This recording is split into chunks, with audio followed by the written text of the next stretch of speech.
सराफा बिरादरी, सराफा बाज़ार अटक जी, आप देखें माशाल्लाह कैसा ज़बरदस्त लंगर का एहतमाम इन्होंने किया है और आम आदमियों के लिए, आम लोगों के लिए अल्लाह नसीब फरमाए माशाल्लाह।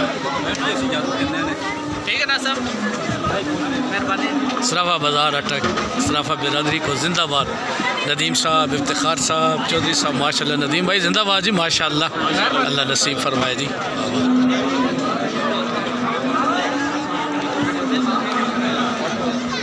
बेहतरीन जी, ज़ियाफ़त मीलाद, ज़ियाफ़त मीलाद सराफा बाज़ार अटक, सराफा बिरादरी का बेहतरीन प्रोग्राम माशाल्लाह।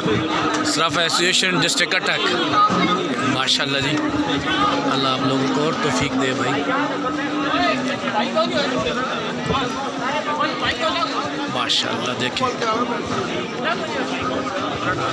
आज नबी मोहतरम हज़रत मोहम्मद मुस्तफ़ा सल्लल्लाहु ताला अलैहि वसल्लम का मीलाद मुबारक का दिन है और मीलाद शरीफ की खुशी में ये सब सराफा बिरादरी, सराफा बाज़ार डिस्ट्रिक्ट अटक ने ये एहतमाम किया है। आम आदमी, कोई ख़ास व आम नहीं, यहाँ सब आम है और सब ख़ास हैं।